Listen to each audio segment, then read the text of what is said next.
For this week's lecture videos, we're going to start talking more directly about genetic diversity, and specifically, we're going to start talking in greater detail about how we can account for changes in organisms' genetic makeup through time.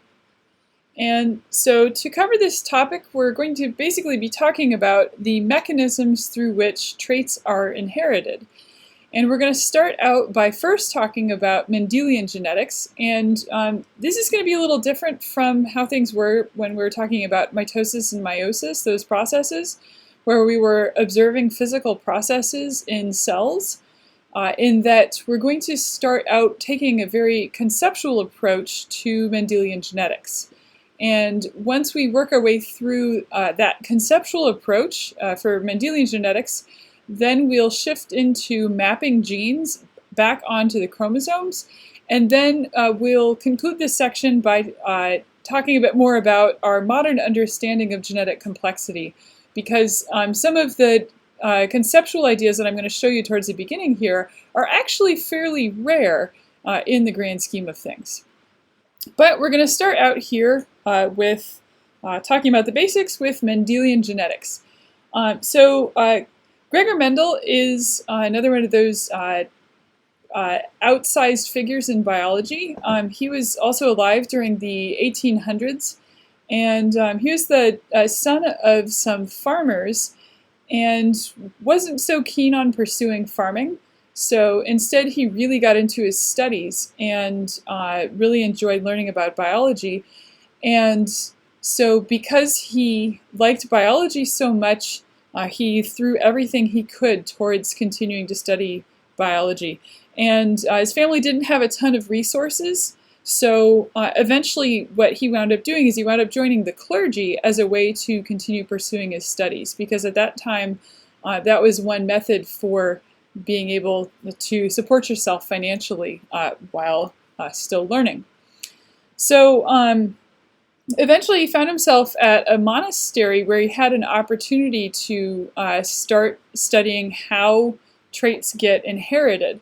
And so here's kind of the general observation and causal question that really motivated Gregor Mendel. So his observation was that if you look at any type of organism, you'll see variation within that type of organism. So for example, I have that illustrated here with a set of scallops. And so these the parent scallops on the left vary in color from yellow to black to red. But then along with this color variation, there is some connection between the colors that you observe in the parents and the colors observed in the offspring. So to the right-hand side in this image are the offspring from these scallops, and you'll notice that most of the offspring from the yellow scallop are yellow, and most of the offspring from, or actually all the offspring from the black scallop are black, and then most of the offspring from the red scallop are also red. So there's some connection between the appearance of offspring and the parents. So Mendel's overall question was the question I've got here of how traits get passed on across generations. And so we have to kind of travel back in time again to the 1800s to think a little bit about the major hypotheses of the time. So just as a reminder, this is a period where people had reasonably sophisticated microscopes so they could start to see things, see cells in the microscope. But this is prior to a lot of Pasteur's work showing that cells come from other cells, so really developing cell theory. So people had a lot of observations and they had some ideas, but things were not really a settled and done deal at this time. So there are really three major hypotheses that we're going to consider. So the first one, as I've listed here, is called the spermist hypothesis. And this one's actually kind of a male-centric hypothesis. So this is the idea that that males in the sperm, so they're able to visualize sperm, would pass on traits that, and the sperm was what contained kind of the germ of life. And so they actually envisioned something like what's in this image here, that there is a tiny new being inside of the sperm. So then that was put into the mother, where it could develop, and they'd be able to see developing young. And so the traits of the offspring came from the father. So that was one hypothesis. So the next hypothesis is called the blending hypothesis. And this one was also pretty popular at the time. And this is the idea that offspring are a blend of their parents' phenotype, so physical appearance for phenotype. So that's the blending hypothesis. And then along came Mendel, and he had a slightly different idea. So he has the Mendelian hypothesis. And his idea was that traits are inherited as discrete units, and that offspring inherit one of these units from each of their parents. So every individual has 2 units, one from each parent. Okay, so Mendel set out to test this hypothesis using pea plants. And kind of as an interesting aside, one of his big research mentors is actually studying traits and breeding in sheep. And at one point, Mendel actually considered working with mice, but at the monastery, they decided that it was too crude to breed together mice. So they steered him away from that, and they had a big experimental garden plot. So they said, well, why don't you try working with peas instead?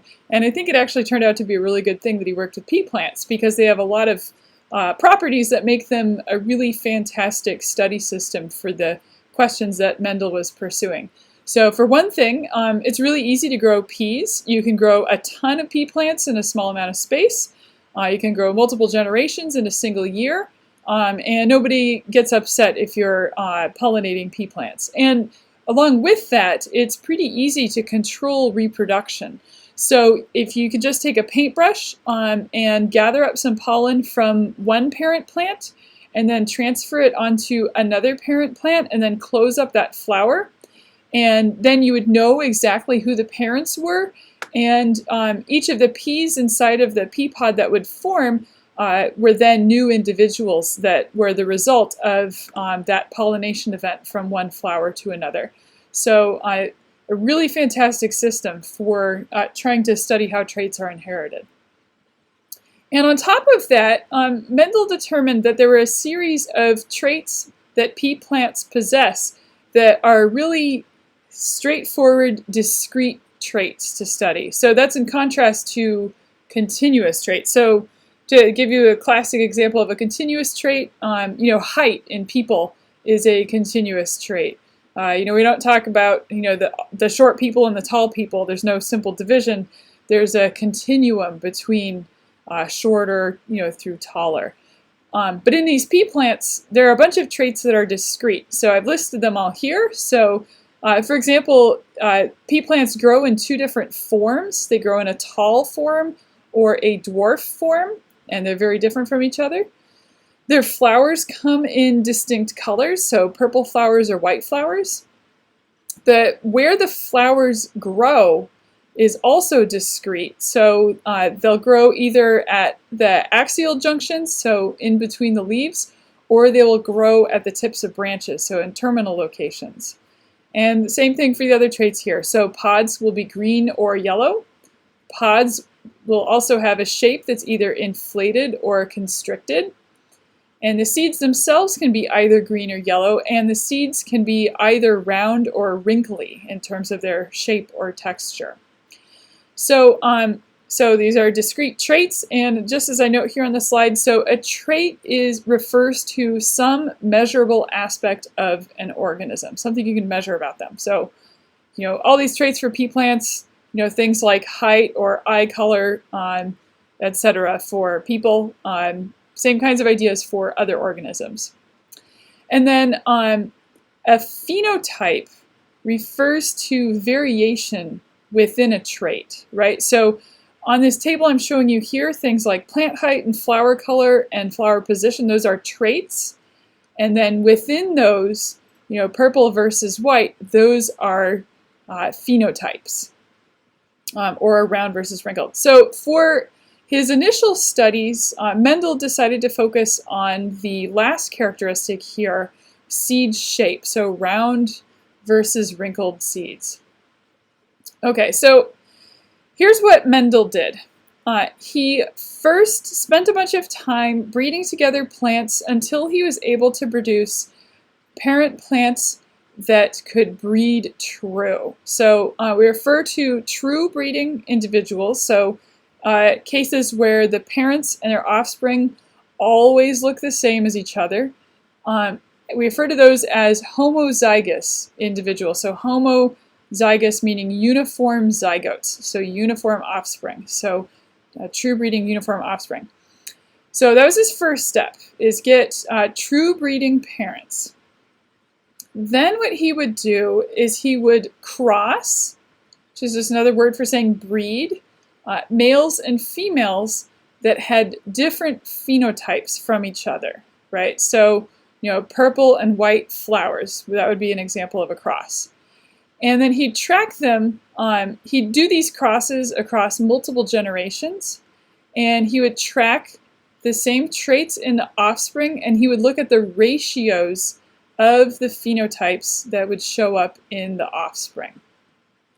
So here's the first cross that he did with those seeds. So he took true breeding plants, and the initial thing he did, so the parents he worked with, or we often refer to those as the parentals, were plants that always produced wrinkled seeds that were crossed with plants that always produced smooth seeds, right? So true breeding wrinkled crossed with true breeding smooth. And I have a note here that Mendel varied which parent was wrinkled and which one was smooth. So he had some male plants that were contributing pollen to pollinate a female smooth plant, and then he also had some female wrinkled plants that were pollinated by male smooth plants, right, back and forth. So my question for you, as I put here on the slide, is, so do these three alternative hypotheses, spermist, blending, and Mendel, lead us to different predictions based on this cross here? And so here's a set of predictions you might come up with based on this cross and based on these hypotheses, right? So for the spermist hypothesis, so this parental inheritance, basically the offspring seeds should look just like the male parent, right? So if I'm crossing male wrinkled with female smooth, they should all come out wrinkled. If I'm crossing male smooth with female wrinkled, they should all come out smooth. Right, so that's the spermist hypothesis. That's what we'd predict. For the blending hypothesis, we would predict that the offspring would be somewhere in between. So they wouldn't be wrinkled, they wouldn't be smooth, they'd be only slightly wrinkled or wrinkle-ish, something of that nature. And then in contrast, with Mendel's hypothesis about discrete units, Mendel would predict that the offspring should be like one or the other of the parents. So they should be either wrinkled or smooth, but not both, and not something in between. Okay? So here is what Mendel found. So in his F1, so this is what it's called the F1 for first filial generation. That's kind of our standard genetics terminology. So he found that in his F1 generation, when he crossed wrinkled and smooth parents, he got offspring that were 100% smooth. Okay, so how is this going to fit with our predictions for these three different hypotheses, right?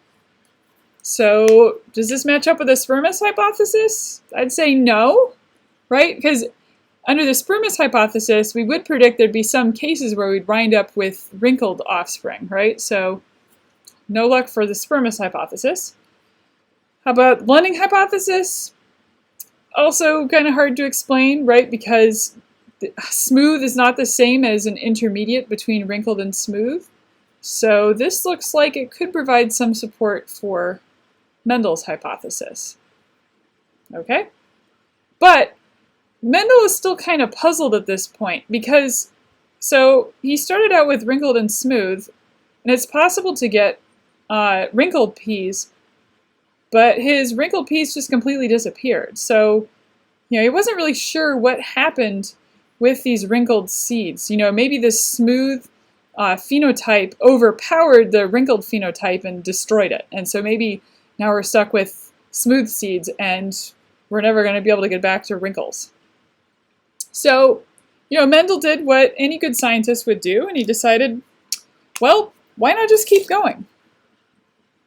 So then he did another cross where he crossed these F1 seeds against themselves. So F1 crossed with F1, right? So smooth crossed with smooth from this F1 generation. Okay, so let's think about predictions here for our three competing hypotheses, right? So under the spermist hypothesis, we'd predict that this would result in 100% smooth offspring, right? Because now all the male parents are smooth, so we should only ever see smooth. We actually have the same prediction for the blending hypothesis, because if we're mixing smooth and smooth, we should get smooth. But in contrast with Mendel's idea, right? Remember, his idea was that traits are discrete and that they come from both parents. So all offspring get one unit from each parent. And so his prediction, crossing F1 with F1, was that you should get both smooth and wrinkled in your next generation, because his idea was there must be that wrinkled trait somewhere in these F1 individuals, okay? Right, so if inheritance happens through inheritance of discrete units, so if these things are discrete units, then both smooth and wrinkled should show up at some point if those genetic units are still there.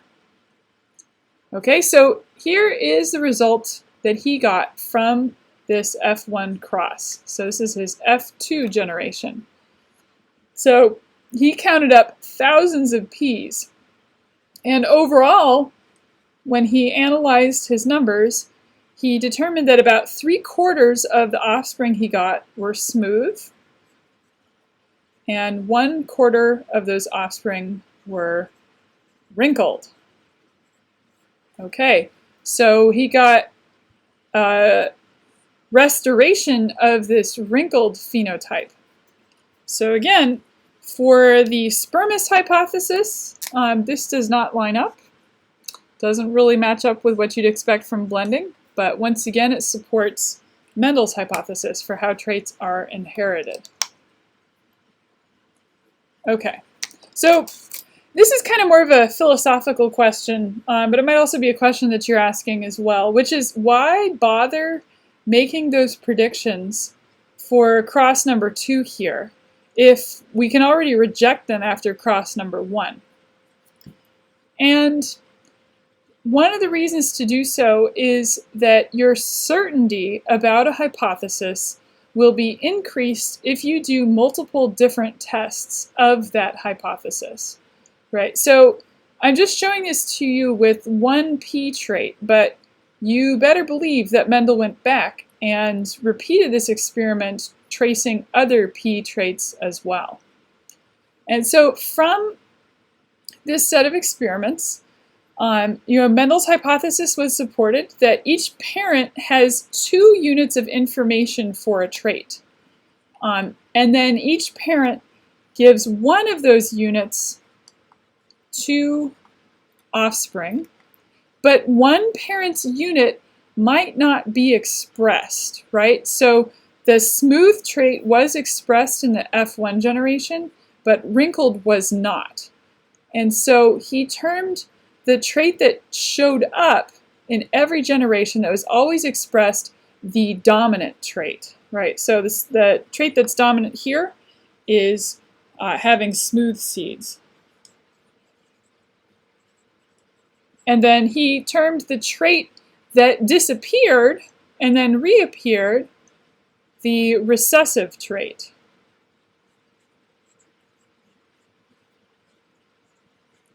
And the really important thing is, even though we can't see it in this F1 generation, that information is still very much present. Okay, so now we're going to go through some definitions for thinking about genetics questions.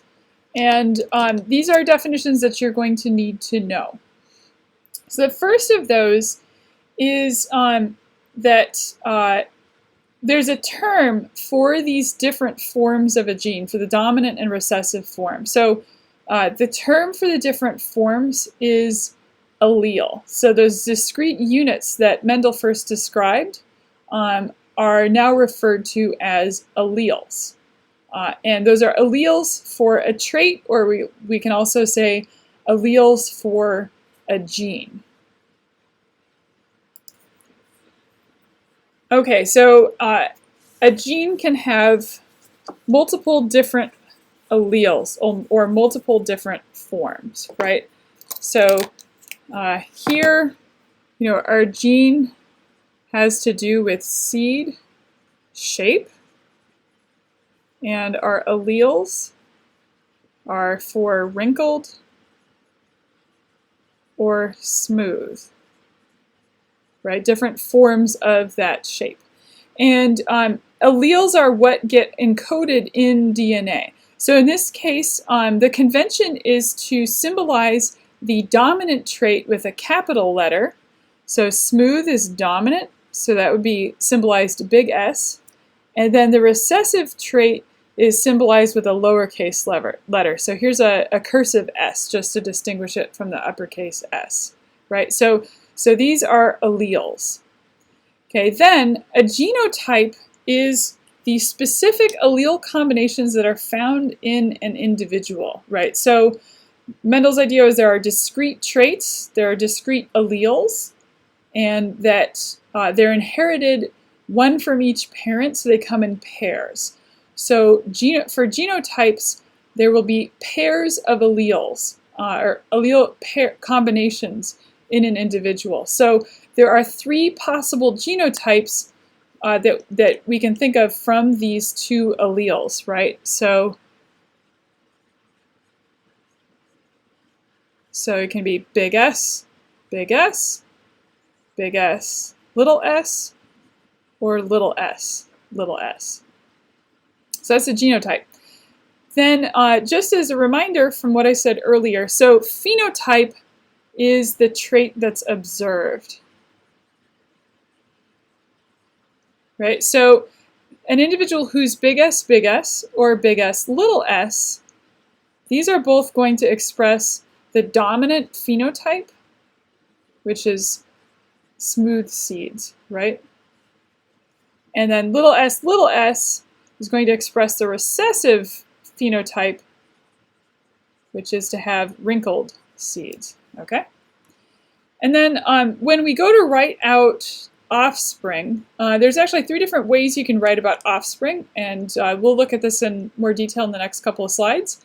So you can write out offspring as a ratio, so whole numbers. So for example, 3 smooth seeded offspring to every 1 wrinkled seeded offspring. You can also write them as a percentage, 75% smooth to 25% wrinkled, or you could write them as a frequency, so 0.75 smooth to 0.25 wrinkled. But the important thing is I'm telling you the proportion that are smooth and the proportion that are wrinkled.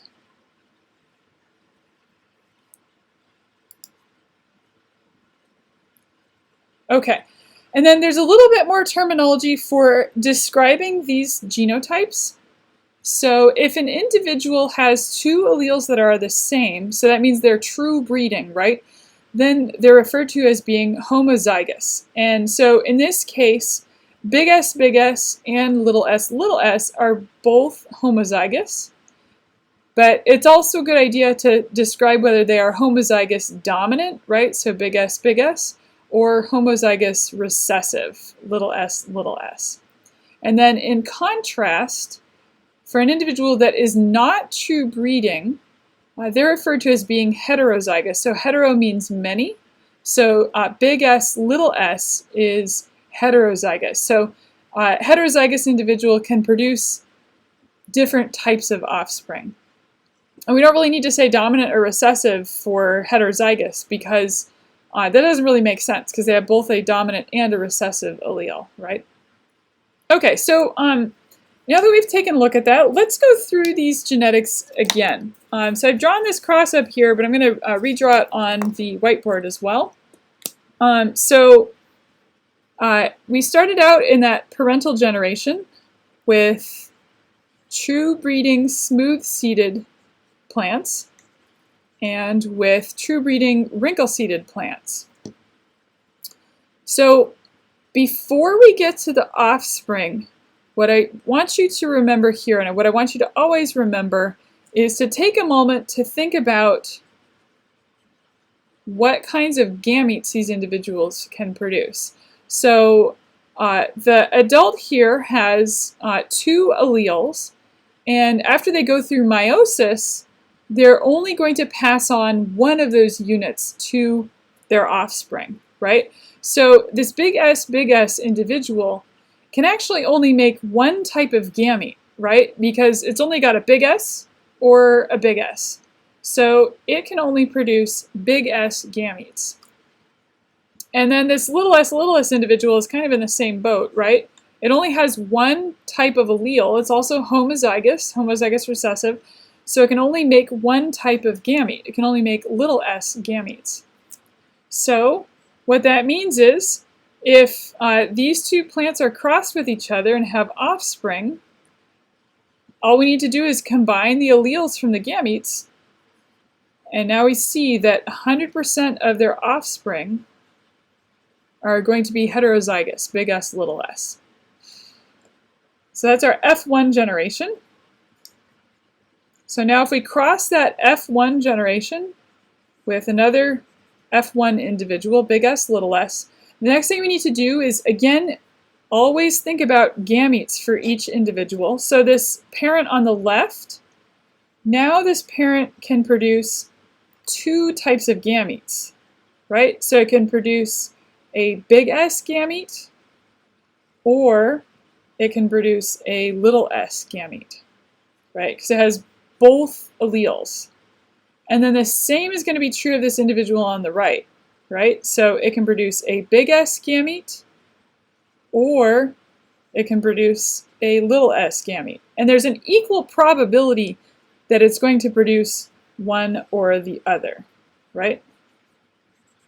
Okay, so then what we can do next is look at the possible combinations that would show up in offspring. So all I'm going to do is I am going to look at the outcome of acquiring a big S from each parent. So that would result in offspring that are big S, right? Now it could be that the offspring gets a big S from the left parent and a little s from the right parent. So then that offspring would wind up with a genotype of big S, little s. And then the same thing could happen down here, just the parents are switched. And by convention, we always write the capital letter first. That just kind of helps us with some bookkeeping later on. So this offspring would also be big S, little s. And then last, we could also wind up with offspring that get the recessive allele from both parents, little s, little s. So I'm just going to put that here, little s, little s. And so what we have here is a genotypic ratio of offspring in our F2 generation of 1 big S to 2 big S to 1 little s, little s. And now the big S, and big S, little s, those are all going to have smooth phenotypes. So we're going to get a ratio of phenotypes of 3 smooth seeds to 1 wrinkled seed, which is exactly what Mendel found in his experiment. Okay, so this brings us to the first big principle that Mendel outlined, which is the principle of segregation. So This, in a nutshell, is the idea that each individual has two pieces of information at a given gene. They give only one of those to each gamete, and then it is random which gamete gets which allele. And I have a question here of, does that sound like a familiar idea? I hope it does. So we're going to go back to thinking about meiosis now. So how do these data fit with meiosis? They actually fit very well, and they relate back to the separation of homologous chromosomes that happens during meiosis 1. So if we imagine that genes are locations on chromosomes, here's an individual that is a heterozygote, and so they've got two different alleles for this A gene, the big A allele and the little a allele. And so what that means is that the big A allele is going to be on one member of a homologous chromosome, and the little a allele is going to be on the other member of that homologous chromosome. And so then when this cell goes through anaphase 1, the daughter cells are going to wind up with either a big A or a little a, one or the other. And again, which of those cells gets a big A and which cell gets a little a is a random process. But you might now also be thinking, well, what about crossing over? Isn't that potentially going to really screw things up? And actually it doesn't. The end result, even with crossing over, will still be random assortment. So here on the bottom part of the slide, I've drawn a crossing over event taking place. So now the left-hand chromosome has a big A and a little a. The right-hand chromosome, same thing. But after we go through meiosis 2, those sister chromatids are going to separate from each other. And so all of the gametes are going to wind up with just a single allele, either a big A or a little a. So up top I've got the gametes with no crossing over, and at the bottom I've got gametes with crossing over. And if you count them up, we still have two gametes with big A's and two gametes with little a's. Okay, so the square that I've drawn here is also referred to as a Punnett square, and this is just an organizational tool for taking the gametes, right? So here's the gametes from each of the parents, and then showing how those gametes might combine randomly, right? So if this parent produces half big S, half little s, and this parent half big S, half little s, then 1/2 times 1/2 of the offspring are going to wind up big S, or 1/4 of the offspring. So this is really just a way to kind of organize a probability matrix, right? So the probability of getting a big S from parent 1 is 1/2, and the probability of getting a big S from parent 2 is 1/2. So then the probability of getting big S is 1/2 times 1/2, or 1/4, right? And then we can just count up other probabilities from this table, right? So the probability, again, of having big S, little s, there's actually two ways that can happen. So it's 1/4 plus 1/4, because you could get a big S from one parent and a little s from the other, or you could get the big S from the other parent and the little s from the first parent, okay? And I think it's you can kind of see this idea if you think about the probability, if you flip two coins, of getting heads with both of those coins versus heads with one coin, tail with the other, versus getting tails with both coins, right? So you have a 50-50 chance of one heads, one tails, and then just a 25% chance of both heads or both tails. Okay. And so this just runs through that math again. So, if we're just asking the question of what's the probability of an offspring getting a big A from mom? Well, mom could give either a big or a small allele if she's a heterozygote, so there's a 50-50 chance. The probability of getting big A from dad is also 50-50. So then the probability of both of those events happening, big allele, and says multiply, so the overall probability is 25%. Then again, because there are two ways of getting a big allele and a small allele, this or this, we add together each of these probabilities. So 25% plus 25%, 50%. So again, as I mentioned, Mendel didn't stop with seed shape. He tested all of the other traits I showed you previously. And you'll notice here he counted up thousands of pea plants. I don't know how many years this took him, but he was pretty busy. But he's probably glad that he didn't follow in his predecessor's footsteps with sheep, because he would have been at this for a lot longer. And so he wound up across all of these finding ratios that were very, very close to this 3-to-1 ratio that I've showed you here. So very strong support for this type of inheritance. Okay, so now I need to talk a little bit about a couple of other types of crosses, and those are back crosses and test crosses.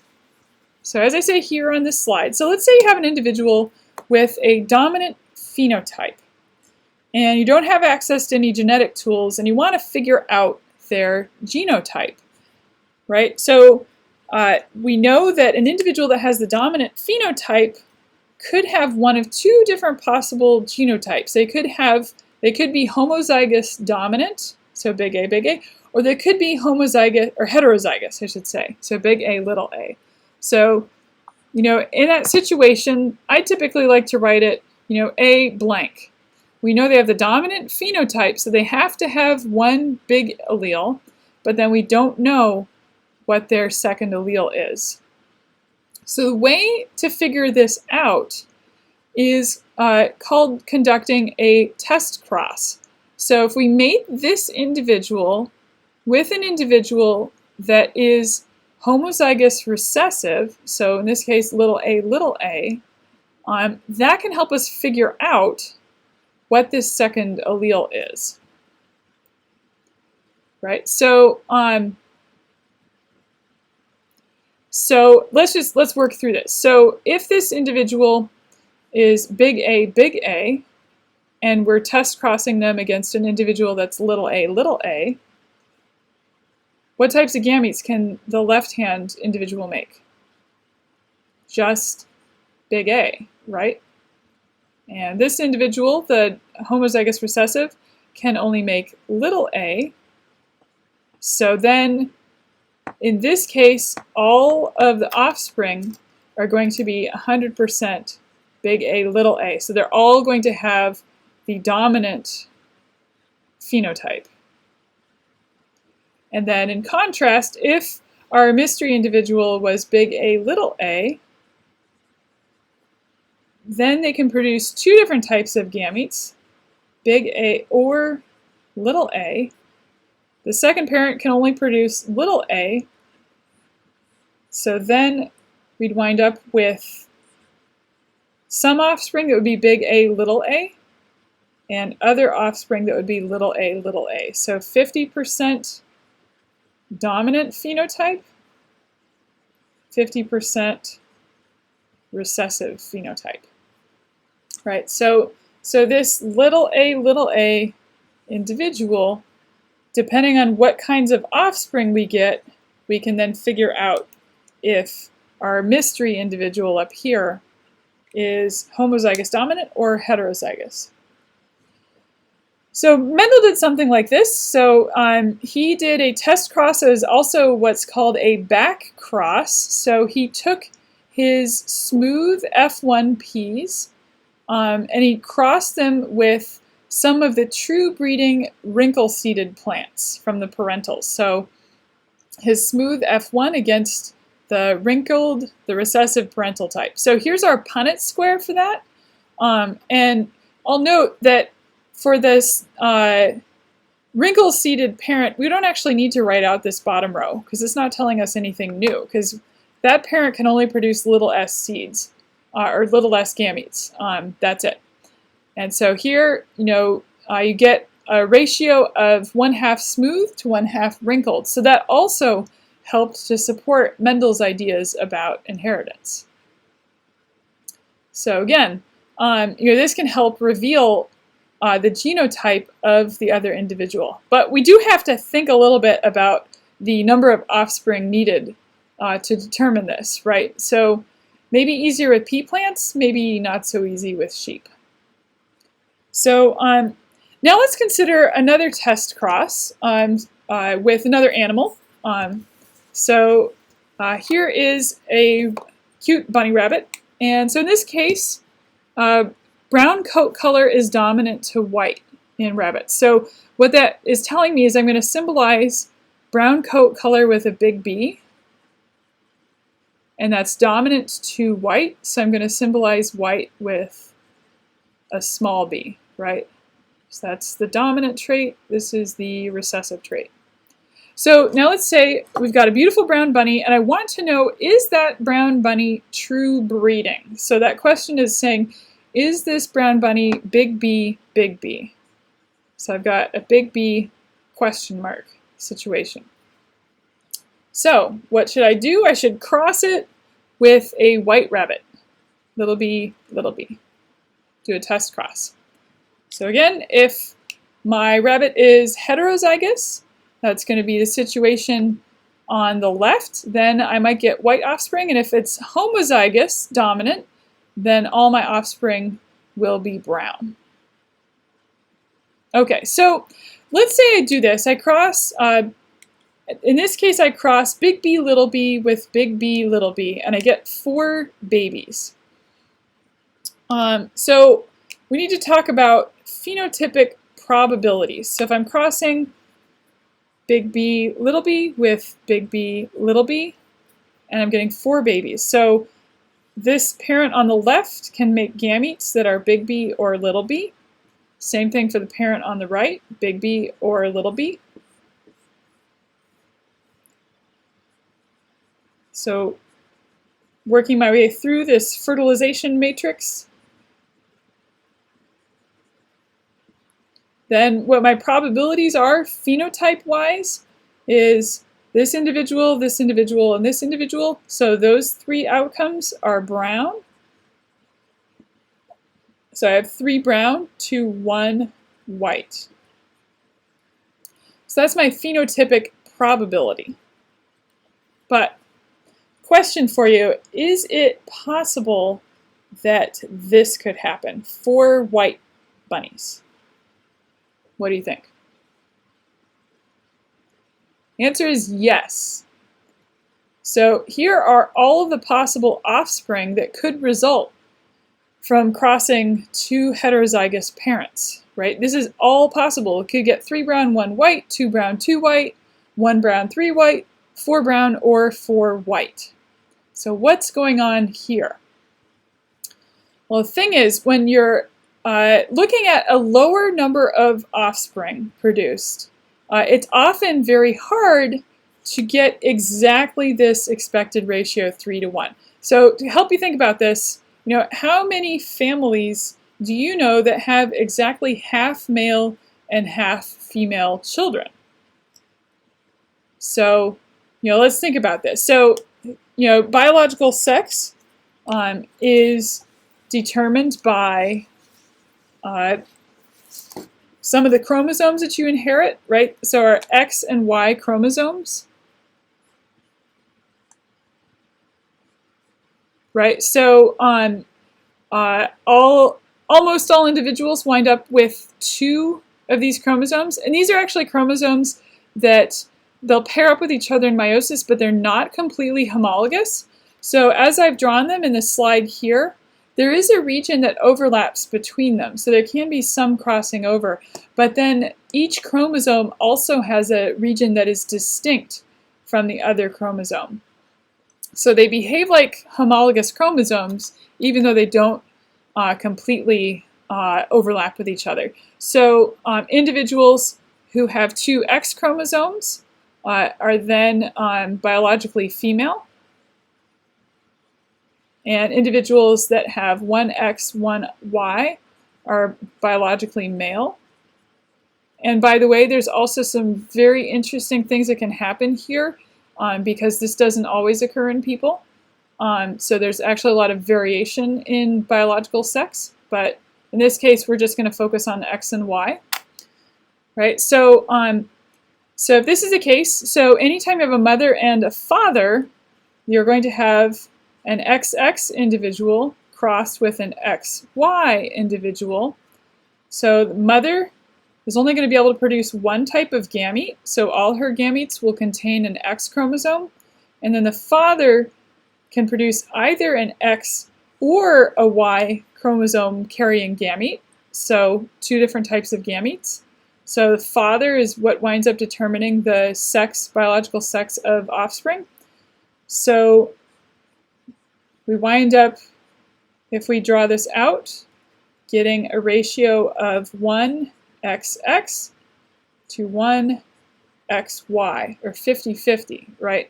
So here's that full Punnett square for male versus female offspring. So our probability says, you know, in general we have a probability of winding up with an equal ratio of male to female offspring. But within a family, there are a lot of different possibilities, right? Especially with only a relatively small number of kids. So it's entirely possible to have all boys or all girls, or any combination thereof. Okay, so I'm going to build just a little bit on previous descriptions of genotypes. So we talked about individuals who are homozygous and those who are heterozygous. But there are also cases where individuals can be hemizygous. And so that hemi refers to half. So those are individuals that have a haploid genotype for a trait. So they only have one allele. So gametes here, so these gametes are hemizygous completely. And you know, the question here, can humans other than gametes be hemizygous for a trait? And hopefully from what's here on the board, you have the idea the answer is yes, they can be, right? So for those parts of the X and Y chromosome that don't overlap with each other, it's possible to be, for males to be hemizygous for traits. Okay, and then I want to talk a little bit about, you know, how we describe phenotypes also. So we've talked about dominant phenotypes and recessive phenotypes, but it's also possible for some traits or for some genes for that trait to show codominance, where both phenotypes wind up being expressed. So, you know, that's the case in biological sex. Both the X and the Y chromosome contribute to an individual's phenotype. And we're going to get further into this topic in our upcoming lecture videos. Okay, that's enough for now though. So past this video, we're going to move quickly beyond this simple dominant recessive inheritance we focused on here. We're also going to start looking into tracking two or more traits at the same time. And I'm going to start showing you some tricks for how to move beyond the Punnett square in thinking about inheritance probabilities.